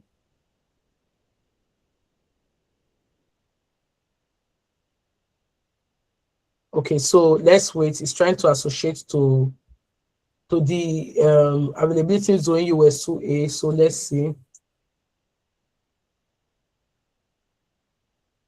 Oh, it's associating, but it's not seeing anything to associate. Let's wait and see. By default, it's supposed to create it, but if it's not creating, we just have to go and create it ourselves. So let's just wait and see. Come on, come on, come on. Still pending, pending, pending. Okay, you know what? Let's just go for time's sake. Associating. There's no EIP. Okay, let's quickly create an elastic IP. Now, let me quickly explain this elastic IP. I know it's like I'm trying to rush, but we have time, don't worry. So elastic IP is like a static IP. Now, when you create resource on AWS, to be honest, it gives you an IP address so that you can access that resource, right? But when you shut down that resource and you start up that resource again, the IP address change. But most time we don't want an IP address to change. We want a static IP. Elastic IP address on AWS give us the ability to be able to what? Request for a static IP. I'm not sure why we're using that resource. That IP does not change. So that's what elastic IP does, right? So we want it in EUS 2 because we're in EUS 2, right? So name. See, this one the day Osholali created it for us. So we are going to call it get techie EIP. That's elastic IP, right? Then we allocate this EIP. Now that we allocate this EIP, let's go back to our NAT gateway. Our NAT gateway should be able to now see that IP. Can you see now it's available? Can you see now? Because now we now have a, and if you click on this NAT, this thing, if you check, it's associated to a public IP, which is of course our own EIP that we have created, right? So we can see it's associated with it, right? So now we will now go back to our route table and create another route table. No, so you know we have this route table before, so we are now going to come again and still create NAT table. Then we'll call it get techie. This will now be our private route table, right? Good. Select your VPC. This is our VPC tag. Yes, the tag is there. Create a route table, right? Now we have created the route table. It's just going to be a local route table, right? But we can now edit this route table and like we want your route to be what? Through the NAT gateway. So what is the destination? The destination should be to our where's our VPC IP address? Where's our VPC? Where's our VPC?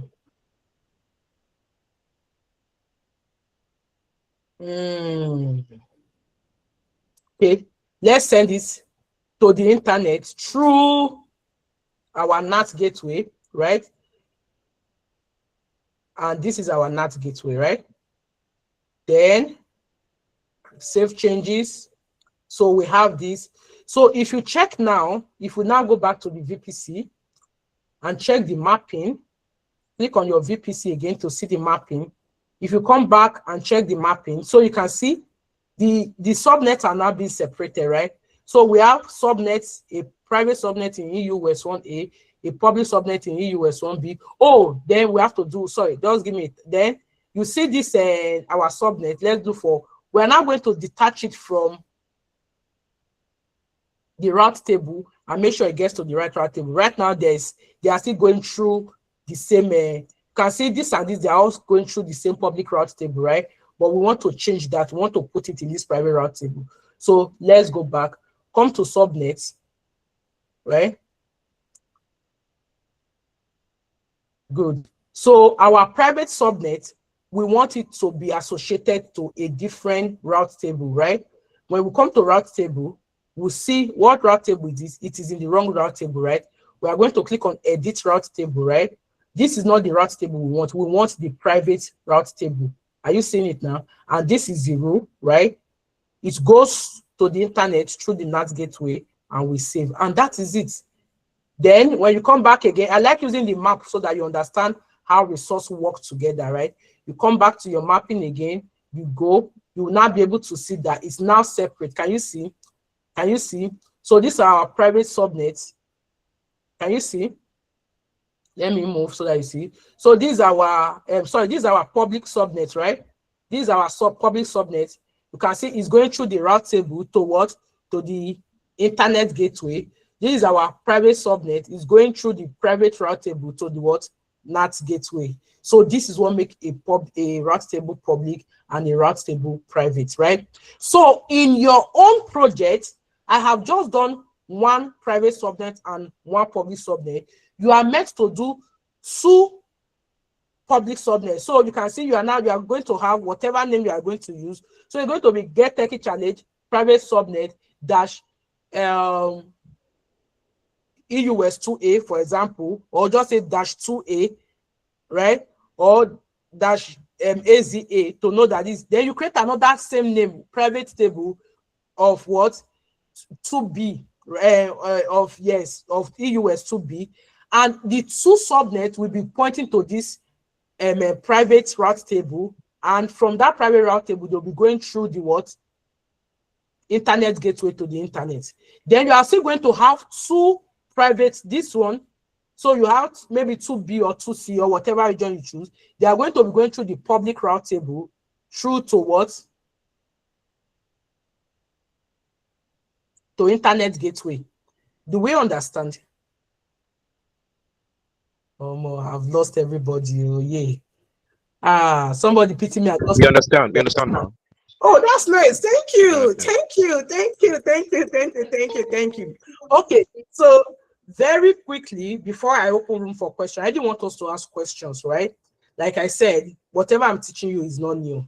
Go to Google, go to YouTube, they are there. But what's the privilege of a live class is you're able to ask questions that boils in your heart, right? So the next place of your assignment is draw.io. So you are going to go to draw.io. Most of you might have used it, most of you have not used it before. For a solution architect, this is actually what you use to design your architecture. I'm just going to give us a sketchy diagram of this architecture that we've just designed, right? Because you are also going to provide for me a full architectural diagram of what you did, right? And those are the things you will now put on your, okay, yeah, the in-dom architecture, file, new, good.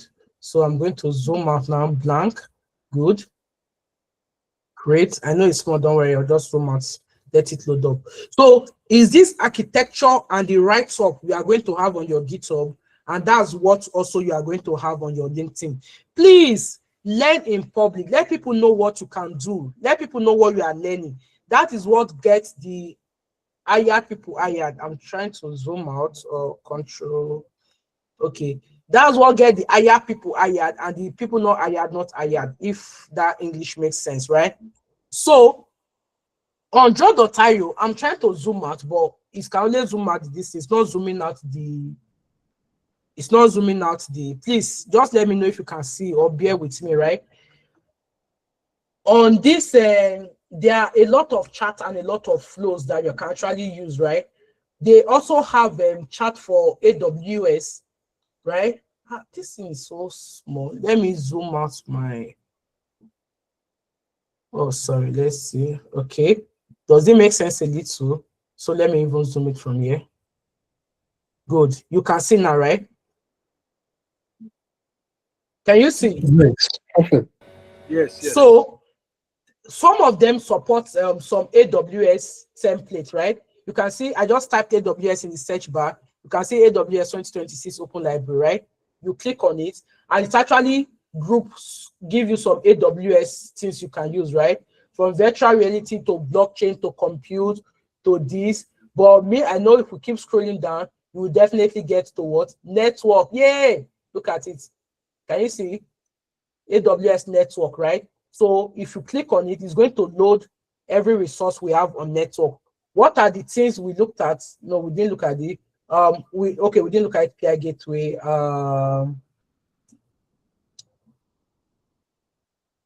Do we remember we looked at VPC?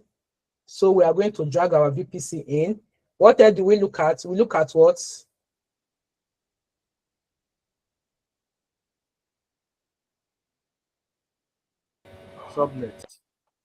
Subnets, yeah. NAT. So Yeah, NAT gateway, good, good. Oh my God, people were really listening. I'm happy. So, come on, where is Route okay, route table. already I know this one is our NAT gateway, so I'm going to click on it, right? Then we looked at our what again? Internet gateway, right? Right. Then what else again do we look at again? Route table. This is our route table. We look at our route table. What else do we look at again? We looked at okay, no, AZ, you might not be able to get. Have we gotten subnet? Did we choose subnet? Have I Subnet. chosen subnet? You have not chosen subnet. I've not chosen We've subnet, not yet right? used subnet. Please. Okay, so let's look for subnet. Let's look for subnet. These are their latest icon. That's why I'm looking for subnet. So normally I know. So okay, this okay. Subnet where are down VPC, load balancer, route table, subnet where are down. Okay. So as an architect, this is what you'll be doing. No? Yeah, I think you can actually start an AWS subnet too. These are new resources, just where are the namespace? Not gateway. Who are you? Gateway, no. Flow, endpoints. Okay, we need to search. Subnet, where are down now? How did they now do this thing now? Okay. So we are just going to go back and search subnets. Let me see. It's just that when we search subnet, it's not going to. Can we do AWS subnets? Let's see. Okay. Did we get that? Yeah, VPC subnet. So how come we didn't see it? Does that mean it's not the new one? Yeah, this is subnet, right? So I'm going to click on it. Okay, so that being said, right, I'm just going to close this panel, try to zoom out a bit so that I can have space, right? So let's just, is this okay for you people? So we have subnet, right? So we have subnets. Remember we have two subnets, right? So let's have our first subnet, then Control D to get our second subnet. Control D is just to duplicate it, right? So we are just doing the architecture of this that we do. What is this other one? What do we have? Okay, we have a route table, right? Then we have what again? What's this? We have this internet gateway. Internet What's this gateway. study? Yeah, these are our. What's this again? Why did not put Not it in? gateway. These are Not NAT gateway. gateway. Thank you. Then these are our VPC, right? So let's do this. Everything is going to be in our VPC. So we are going to do something like this. Let me make it a bit smaller. Please, do a nice architecture for me. This teacher will do rough class work, but the student must do the neat one, though, right? Okay. So yeah. So then we have VPC subnet. We have subnet. Oh, let me see. Okay, yeah, this subnet and all. Okay, so we have our subnet, right? We have VPC. Then we just want, and I'll come back here again to the shapes, right? Come on, shapes. Well done. So I'm just going to search triangle. Is it triangle now? Wait, rectangle, right? Okay, so I'm just going to pick this shape, right? And I'm just going to do this. I'm going to like do something like this. So just give me a minute. Do something like this, right? So that we will know that everything is actually within this VPC, right? Then I'm going to right click. I'm going to send this guy to back so that every other thing can come here, right? So remember on our this thing, we have subnets, right? So this subnet, we are going to call it, what was our subnet name? We call it get techie private, right? Subnets. Right? Can we remember like that? So I'm just going to, it's too big, so I'm just going to, no, I want the right top.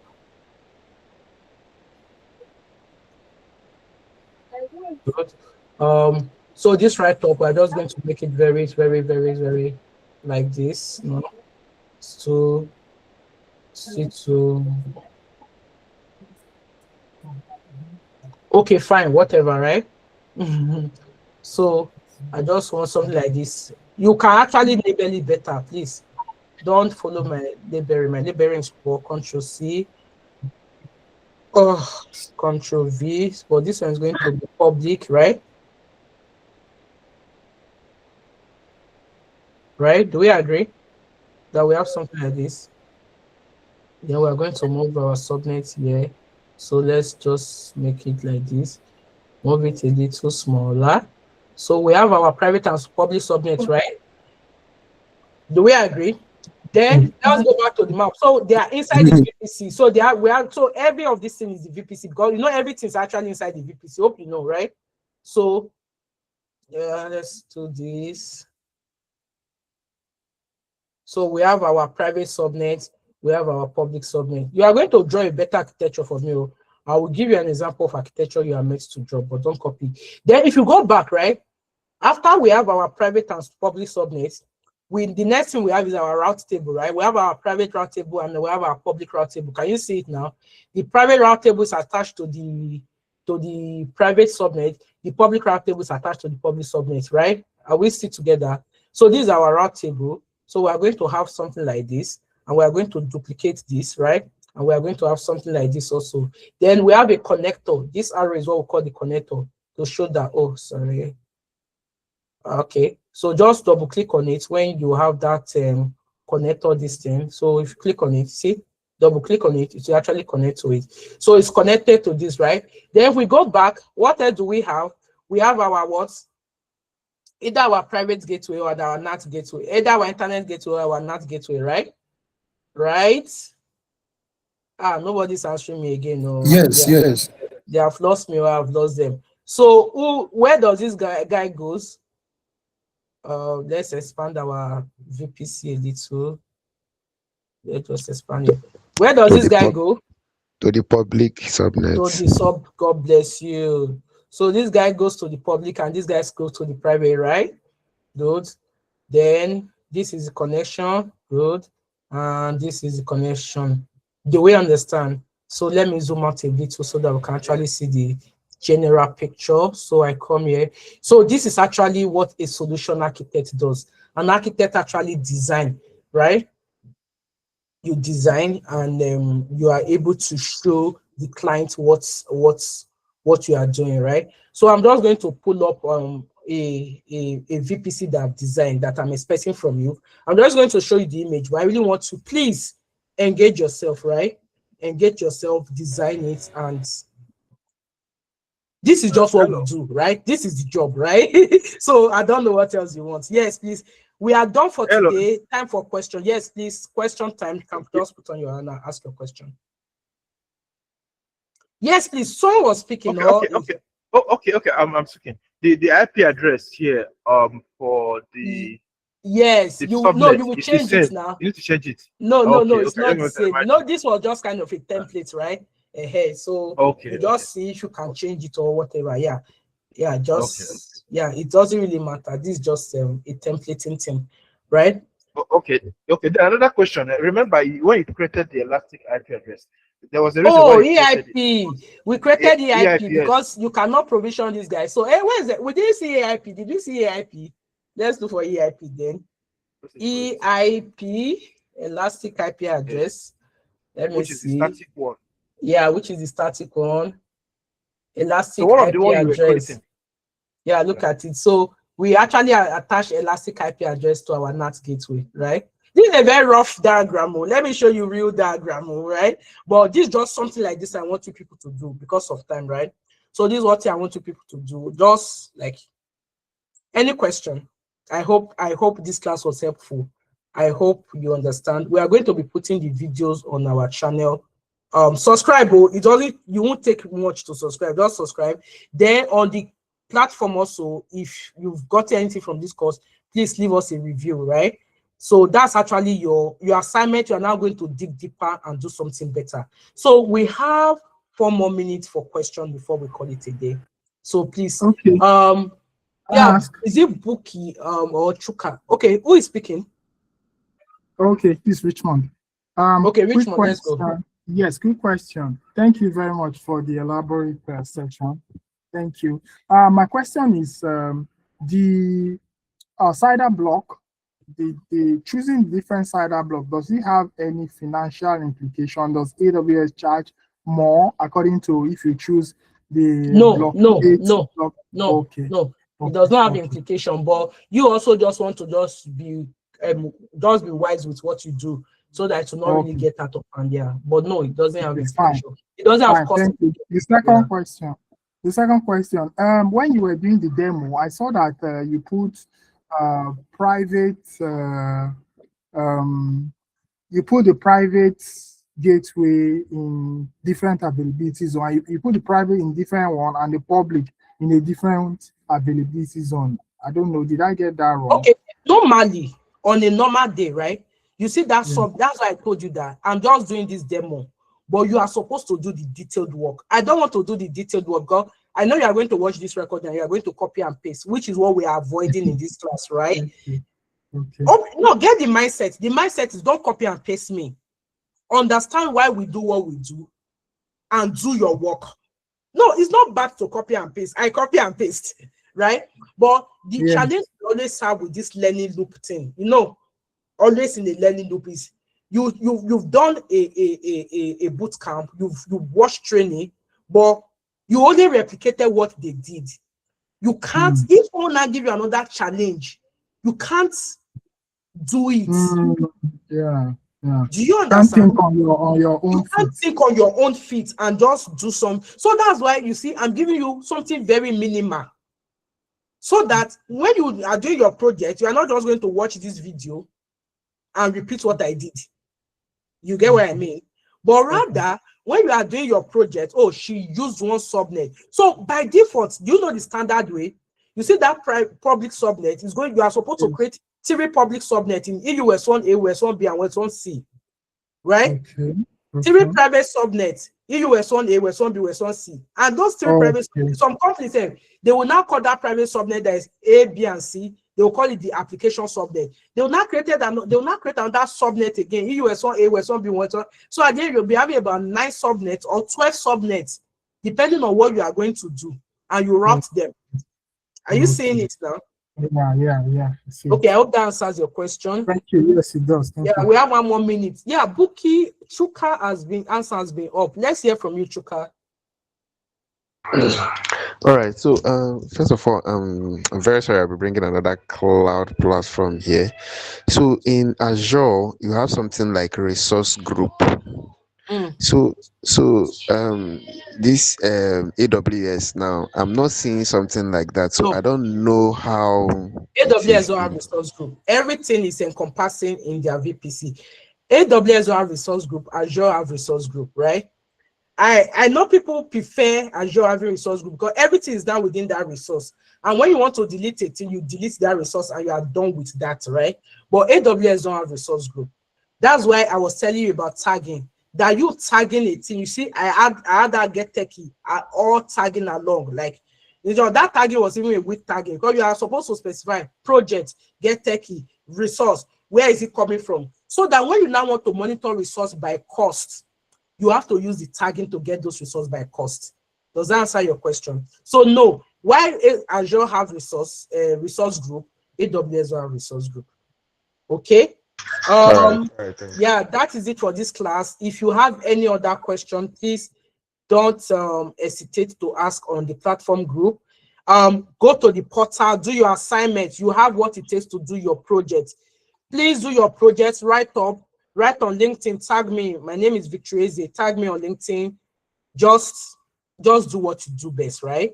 And if people don't know what you can do, and you can't tell people what you can do, no matter how you learn, you can go to bootcamp. You can pay me how much to do bootcamp.